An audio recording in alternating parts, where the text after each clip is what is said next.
Bien, el contenido de la clase de hoy será con respecto a la datiloscopía.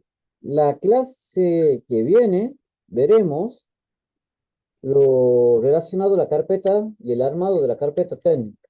Entonces, todo lo que es el armado de la carpeta técnica ya lo dejaríamos para la siguiente clase. Datiloscopía. ¿Qué es la datiloscopía? Básicamente, la ciencia que se encarga de estudiar las crestas papilares que se encuentran en la yema de los dedos. Como bien venimos hablando en las primeras clases, la conformación de estas líneas que nosotros tenemos es independiente de la información genética. Es decir que incluso los gemelos, personas que comparten el ADN, tienen diferentes huellas dactilares. Una persona tiene cualidades que son independientes en su formación, que es independiente de lo que es la información genética. Por ejemplo, la conformación del iris también es independiente de lo que es el ADN. Lo que es las fisuras y hundimientos que se presentan en los labios también es independiente de la información genética. No sé si ustedes notaron que en el labio usted tiene una serie de fisuras, hundimientos, tiene unas liñitas.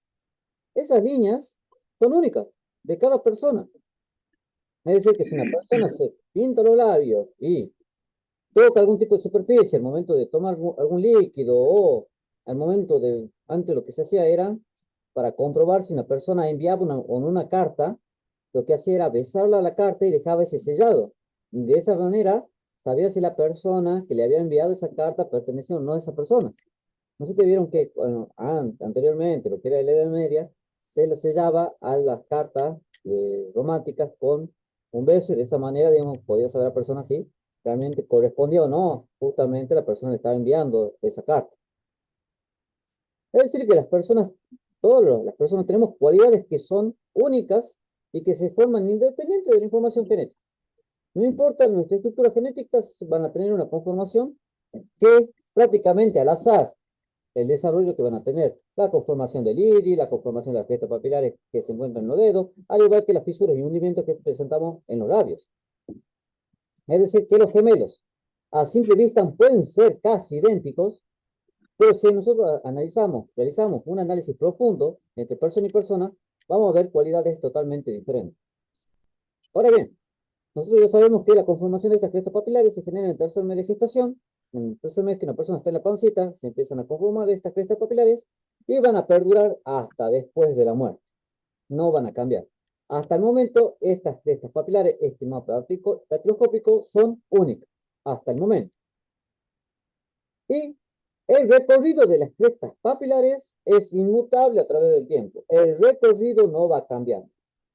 Puede cambiar mi mapa datiloscópico si me hago un corte profundo, si se me produce alguna cicatriz, una lesión bastante que me dañe lo que es la dermis. Ahí ya me va a salir una cicatriz y entonces cambiaría lo que es mi mapa datiloscópico. Pero el recorrido de las crestas papilares es inmutable, no va a cambiar. Esas son las características básicas de las huellas dactilares. Luego está su razón biológica. ¿Por qué tenemos estas crestas papilares? Para facilitar el agarre. Si nosotros no tenemos las manos totalmente lisas, al momento de tocar un objeto como el teléfono, se nos estaría resbalando o no tendríamos el mismo control. Justamente, estas crestas papilares ayudan a facilitar el agarre de estos objetos. Otra característica biológica que tienen estas crestas es que se adaptan a ambientes húmedos. Es decir, que si hay muchísima humedad, estas crestas papilares se van a arrugar, se van a corrugar para mejorar el agarre. Es decir que, además, digamos, de facilitar, cumplir su función biológica de facilitar el agarre, también se adapta a ambientes húmedos. Ahora bien, todo esto lo que venimos hablando son cualidades de las huellas dactilares que nosotros venimos hablando en lo que es en inicio del cursado. Ahora lo que hablaremos serán los diferentes tipos de huellas que prevalecen a nivel criminalístico. ¿Qué huellas se hacen presentes a nivel criminalístico? Bueno, la primera huella que hablaremos será la latente. La huella latente. ¿Qué es algo latente? Algo latente es algo que es casi imperceptible para el ojo humano, pero que está presente. Es decir, algo que está casi, que es prácticamente algo casi invisible, pero está, existe y ocupa un lugar en el espacio. Por ejemplo, el oxígeno es incoloro, está en estado gaseoso, en la mayoría de las ocasiones. No lo podemos percibir átomo por átomo del oxígeno, pero está en el ambiente, nosotros lo respiramos, cumple una función dentro de nuestro organismo, pero no lo podemos ver. Eso es algo latente. Al igual que las huellas dactilares. Nosotros, si tocamos algún tipo de superficie lisa, no absorbente, podemos dejar una impresión de nuestras huellas dactilares, pero nosotros no sabemos si dejamos o no dejamos una huella ahí hasta el momento de ser reveladas. Ustedes recuerdan que nosotros en el cursado hablamos de este pincel de fibra de vidrio, que justamente se utiliza este instrumento para el revelado de las huellas dactilares. Hasta que yo no empiece a inspeccionar superficies donde yo creo que se pudo haber depositado una huella dactilar y empiece a esparcir el polvillo para ser revelado, yo no voy a poder encontrar nunca la huella. Entonces, sí o sí tengo que empezar a esparcir para ver si hay o no hay. Una vez que yo empiece a esparcir, no es que voy a esparcir por todas partes, bueno, voy a esparcir todo este escritorio, toda esta puerta. No, voy a utilizar la lógica, es decir, en la parte de una puerta, si quiero buscar huellas, lo voy a hacer en una parte lógica donde se va a apoyar lo que es la mano. Es decir, en la parte central del picaporte, alrededor del picaporte, y en lo que es el borde superior. En la parte inferior es muy difícil que se pueda encontrar una huella dactilar, salvo la de un niño. Se puede encontrar huellas dactilares de un niño, pero ya de mayor parte de interés, y voy a buscar, tratar de buscar huellas en la parte del picaporte. Ahora, estas huellas latentes se forman cuando se toca una superficie lisa, no absorbente. Yo toco aquí la pantalla del teléfono y puedo dejar mi huella dactilar. Yo lo que acabo de dejar es mi sudor.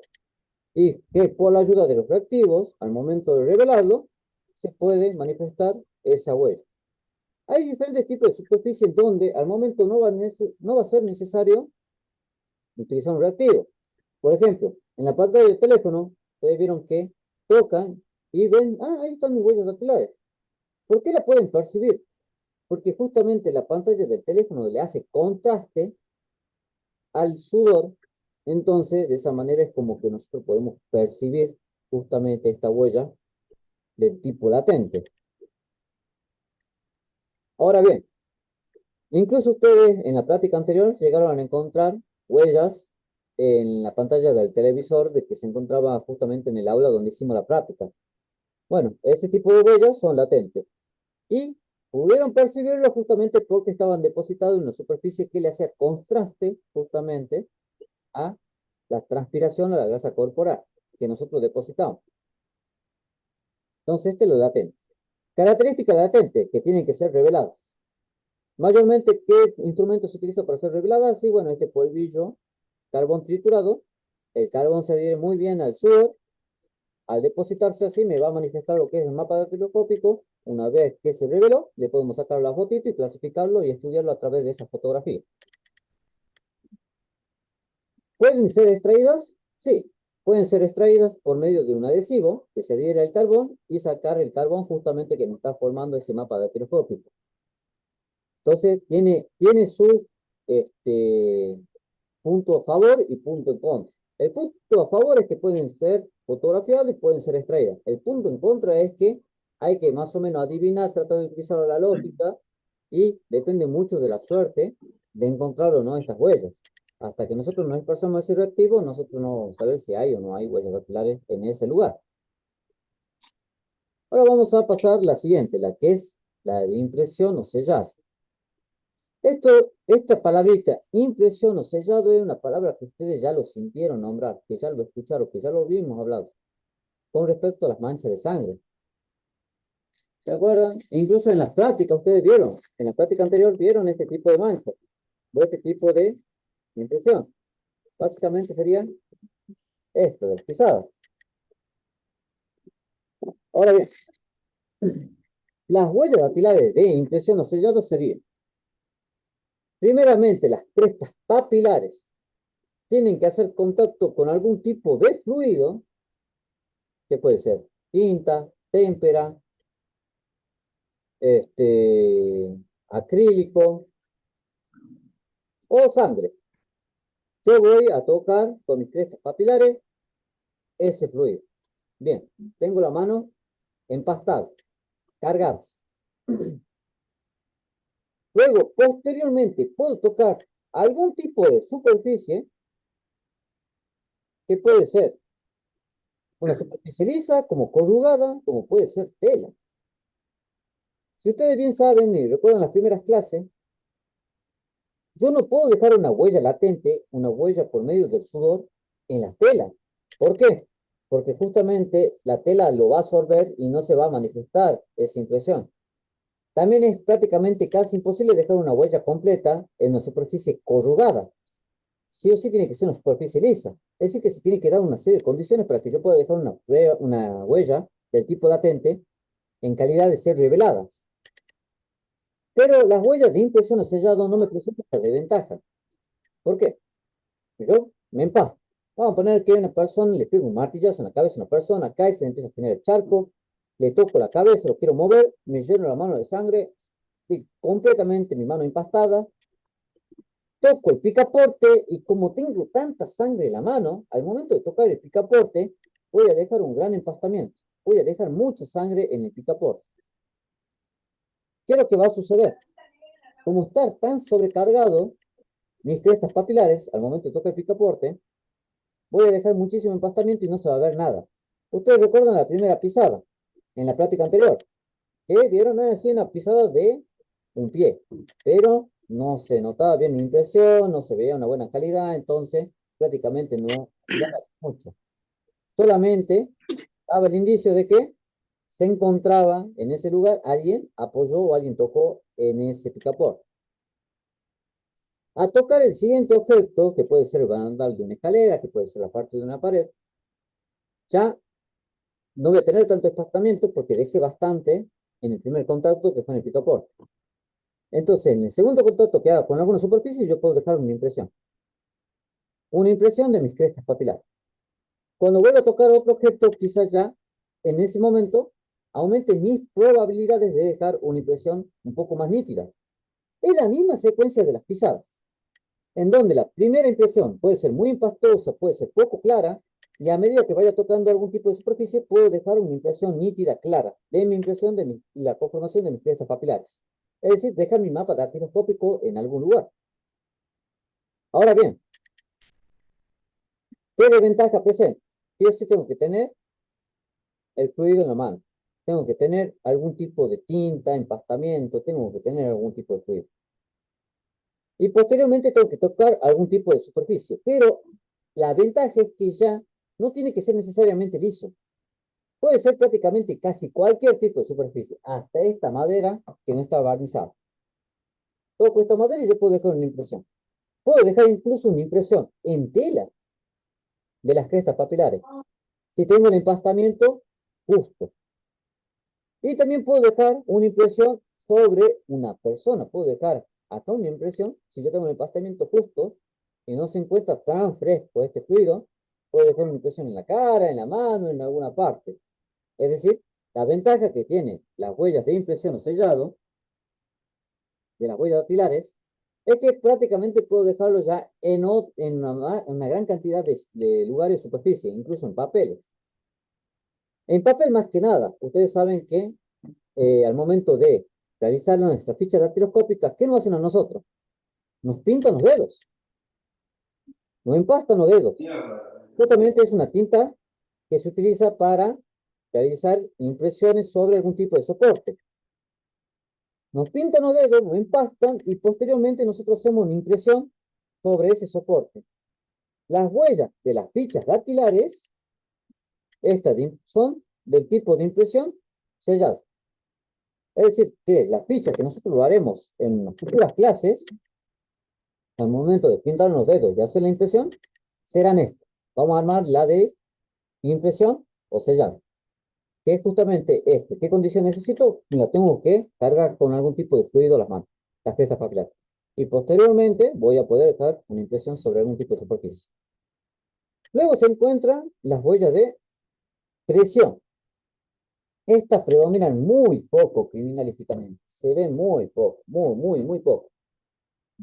Las huellas de presión son aquellas que al momento de generar una fuerza sobre una superficie blanda, yo voy a dejar una impresión de mis crestas papilares.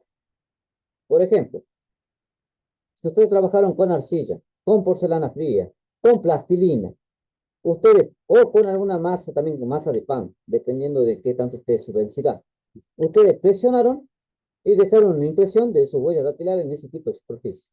Y hay un juguete que hoy está bastante de moda, que es el slime.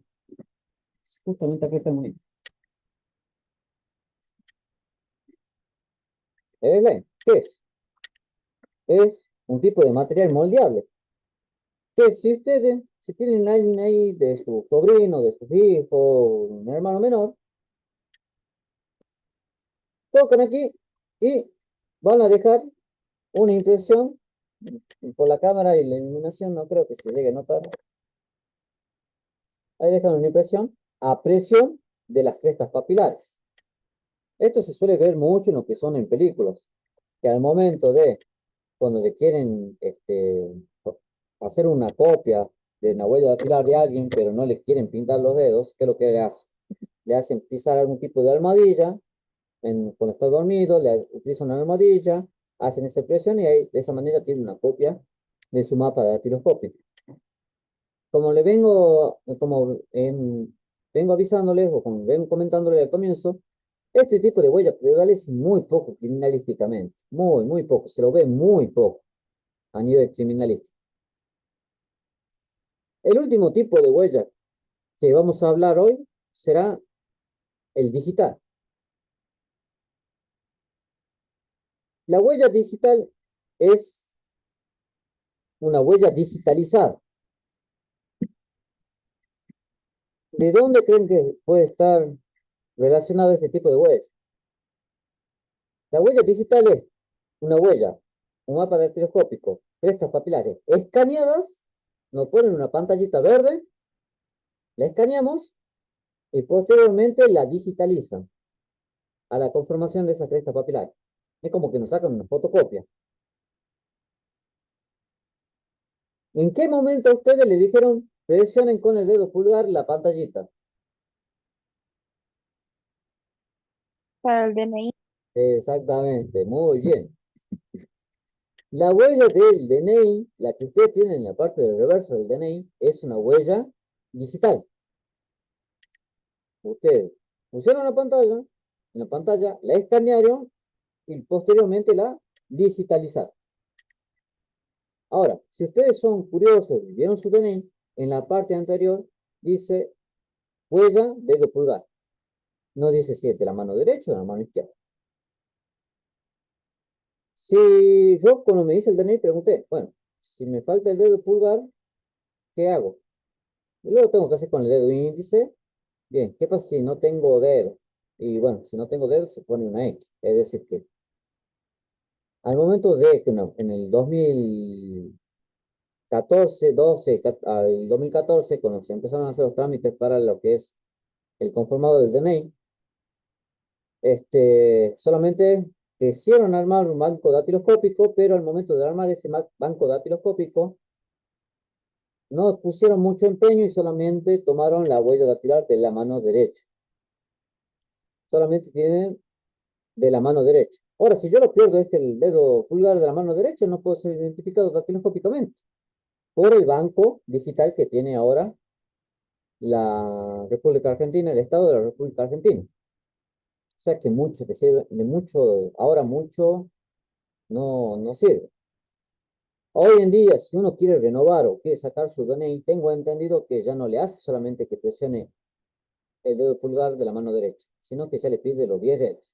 Ahora sí se está armando lo que es un banco dactiloscópico digital. Es como que recién ahora le están poniendo el empeño.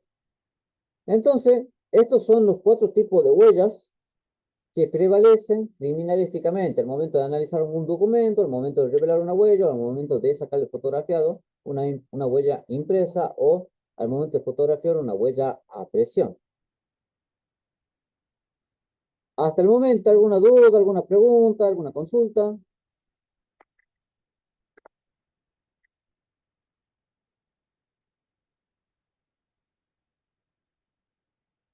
Ustedes saben que en cualquier momento me pueden frenar, me pueden preguntar.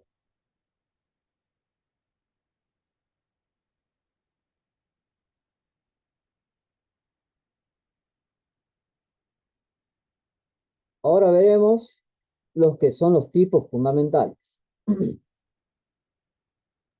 Los 4 tipos fundamentales de huellas según Juan Bucetich.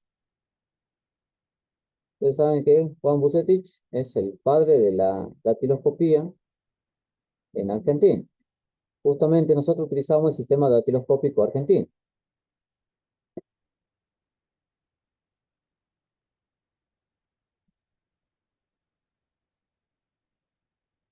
Bien, yo vamos a ponerlo. El primer tipo fundamental se llama arco.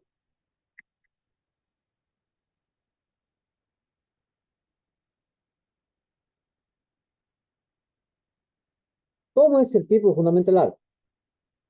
El primer tipo fundamental son crestas papilares que se extienden de un extremo al otro por el dactilograma.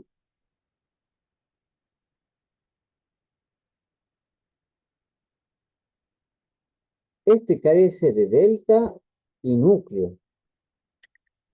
De todos los tipos fundamentales, el único que no tiene ni delta ni núcleo. Y quizás pueden preguntar, profe, ¿qué es el arco? ¿Qué es el núcleo? El núcleo es una conformación de crestas papilares que le dan una identidad de clasificación a esta huella. Y el delta es un trípode de crestas papilares que se encuentran al lado del núcleo. Entonces, si una huella dactilar no tiene núcleo, tampoco tendrá delta. La conformación de este primer tipo fundamental, que se llama arco, son así. Muchas líneas que van de un extremo al otro. Es bastante simple su reconocimiento. Si ustedes son un poquito curiosos, empiezan a ver sus manos, quizá puedan ver si tienen este tipo o no. ¿Cómo se lo clasifica? Bueno, se lo clasifica con la letra A para el dedo pulgar. Es decir, que si yo tengo un tipo fundamental de tipo arco en el pulgar, lo voy a clasificar con la letra A.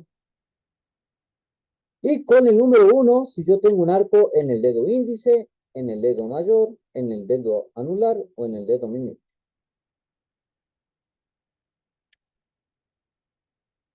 Vuelvo. El primer tipo fundamental de huella se llama arco. ¿Qué característica tiene esta huella dactilar? Son crestas papilares que se extienden de un extremo al otro por el dactilograma o el mapa de dactiloscopio.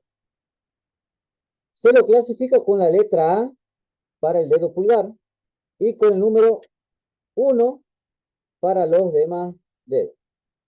Pulgar, índice, mayor, anular y meñique. Si yo tengo un arco, un tipo fundamental de tipo arco en el dedo pulgar, lo voy a clasificar con letras. ¿Con qué letra? Con el A. Si tengo un arco en los demás dedos, lo voy a clasificar con el número 1. Esto es muy importante porque es algo que vamos a utilizar en la práctica. Cuando nosotros nos pintemos los dedos y armemos nuestra ficha, vamos a clasificarlo según el tipo fundamental que nosotros tengamos en la mano.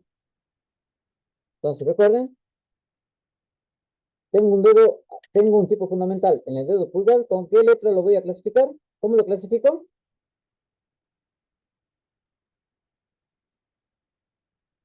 Con la, Bien. Y si tengo un arco en este dedo, en el anular, con el uno. bien. Vamos al siguiente. El siguiente se llama... No, estamos utilizando color. A ver. presilla interna. ¿Qué característica tiene la presilla interna? Las crestas papilares que conforman su núcleo nacen del lado izquierdo del dactilograma. Avanza hasta un poco más del centro. Realiza medio giro y regresa al lado izquierdo. Ahora traten de ir viendo sus manos y traten de ver si encuentran este tipo de pancita en su dedo. Este tipo fundamental predomina bastante. Se ve un montón. Entonces, quizás se pueden ver. Acá está la pancita esa que está dibujando el profe. Al lado derecho se encuentra lo que son el delta. El delta es prácticamente un trípode de cresta papilar. Vendría a ser tres patitas de gallo, una patita de gallo, por así decirlo, para relacionarlo con algo. Es decir, se encuentra en el lado derecho. Si nosotros queremos saber cuál es la última línea que conforma estas crestas papilares, lo que hay que hacer es, bien, voy a buscar el delta. Bien, aquí está el delta. La línea que sigue del delta es la línea que lo está envolviendo al núcleo. Que el núcleo es justamente un conjunto de crestas papilares que le da una identidad a ese mapa datiloscópico. Es decir, que si nosotros vemos que la pancita nace del lado izquierdo, realiza medio giro y regresa al lado izquierdo, estamos ante la presencia del tipo fundamental de la presilla interna. ¿Cómo se lo clasifica? Si yo tengo una presilla interna en el dedo pulgar, lo voy a clasificar con la letra I. Y si tengo una presilla interna en el resto de dedos, ya sea en el índice, en el mayor, en el anular o en el meñique, lo voy a clasificar con el número 2. Es decir, tengo una presilla interna aquí, en el pulgar, lo clasifico con la letra I. Tengo una presilla interna en el resto de dedos, lo voy a clasificar con el número 2. Entonces, tengo una presilla interna en este dedo, en el mayor. Presilla interna tengo aquí. ¿Cómo lo tendré que clasificar?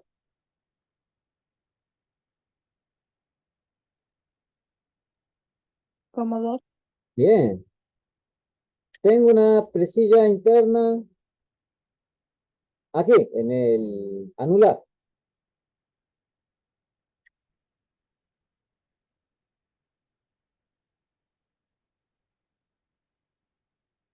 ¿Cómo lo clasifico?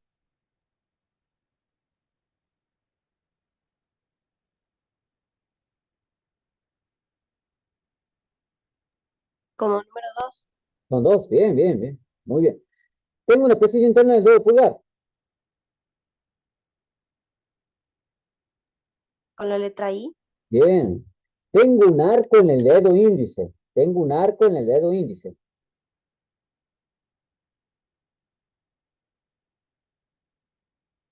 con el número 1 sería. Bien, muy bien.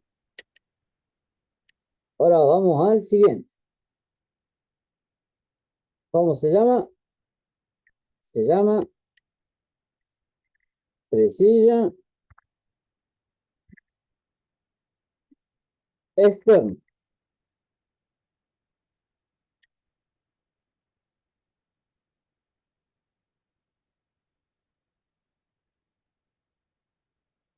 ¿Cómo es la definición de la presilla externa? Ven. Las crestas papilares que conforman su núcleo nacen del lado derecho, avanza hasta un poco más del centro, realiza medio giro y regresa al lado derecho. Básicamente conformándome y haciéndome esta estructura del núcleo. Su delta se encuentra localizado para el lado izquierdo. Y el resto de crestas que conforman justamente este mapa dactiloscópico tienen un desarrollo muy similar a la del tipo del arco. Ahora, ¿Qué diferencia hay entre una presilla interna y la presilla externa? El desarrollo y la localización del delta. Aquí el núcleo nace del lado izquierdo, avanza hasta un poco más del centro, regresa medio giro y regresa al lado izquierdo. En cambio, la presilla externa es prácticamente lo mismo, pero al revés. Las crestas que conforman su núcleo nacen del lado derecho, avanza hasta un poco más del centro, realiza medio giro y regresa al lado derecho. Y su delta se encuentra localizado para el lado izquierdo. En cambio, la presilla interna, perdón, su delta se encuentra localizado para el lado derecho. ¿Cómo se lo clasifica? Bueno, también es sencillo. Si yo tengo una presilla externa en el dedo pulgar, lo voy a clasificar con la letra E. Y acá empezamos a ver las similitudes. Arco lo clasificamos con A. Presilla interna con I. Entonces la presilla externa, al momento de clasificarlo con el dedo pulgar, lo vamos a clasificar con E. Es decir, que le dieron bastante lógica al momento de su clasificación. ¿Qué letra y qué número vamos a utilizar para clasificar? Bien, si al arco, al resto de dedos, el índice, la mayor, el anular y el meñique, lo utilizo el número 1. Para presilla interna, utilizo el número 2. Para la presilla externa, ¿qué número cree que utilizarían para clasificarlo en este de PCD? El 3. El 3. Entonces, si yo tengo la presilla externa aquí, lo voy a clasificar con la letra E. Y si tengo una presilla externa en el resto de dedos, lo voy a clasificar con el número 3. Tengo la presilla externa aquí, E. Tengo la presilla externa aquí, 3. Aquí, 3. Aquí, 3. Recuerden, el pulgar siempre letras, resto de dedos van con números. Ahora vamos con el último. ¿Cómo se llama el último tipo fundamental que veremos hoy? Verticilo.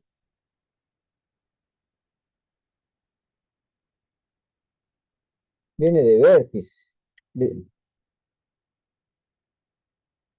¿Cómo dice la definición? ¿Cómo es la definición del verticilo? Bueno, las crestas papilares que conforman su núcleo se generan en el centro en forma de espiral, remolino vórtice. De ahí su nombre. Este posee dos deltas, uno para el lado izquierdo y otro para el lado derecho.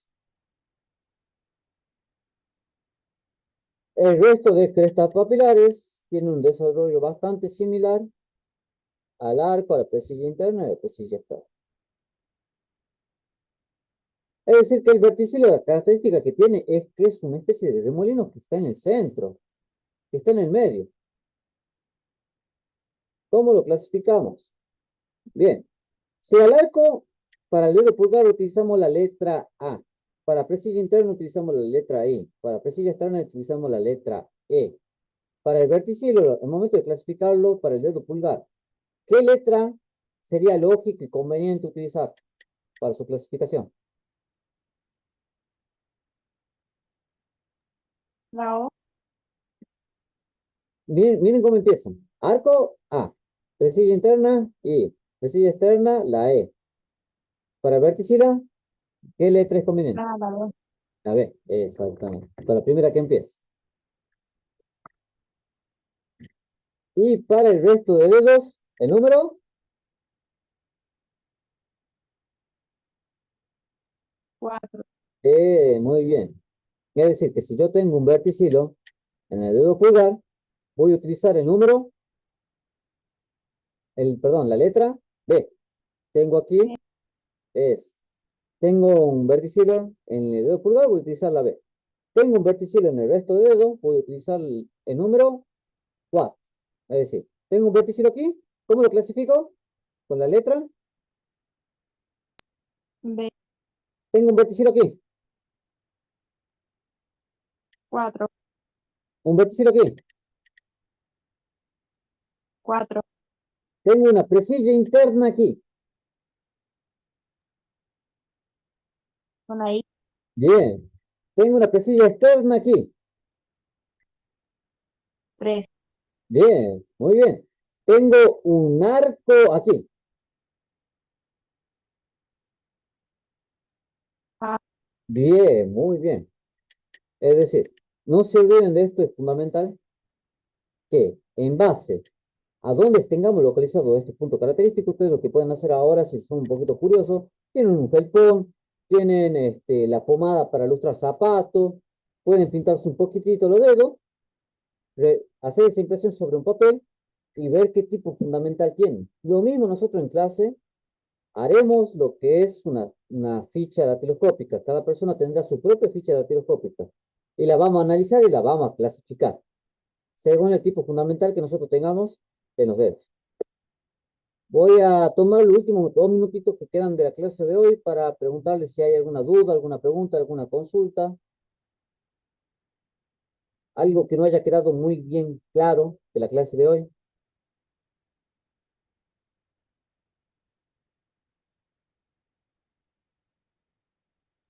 No, profe, yo entré creo que 5 minutos tarde y no sé si hablaron algo antes. Sí, hablamos de los tipos fundamentales hasta que fueron ingresando. Lo mismo no se preocupen porque la clase la estoy grabando. Es decir, cuando termine la clase, la voy a descargar, la voy a subir a la plataforma, a la clase, así la vean las veces que ustedes quieran, la pueden repetir las veces que ustedes quieran en la clase de hoy. Así que no había ningún problema si entraron tarde o si faltaron o no se conectaron hoy. La clase va a quedar grabada para que la vean ustedes cuando ustedes quieran en la clase. Otra pregunta, otra consulta.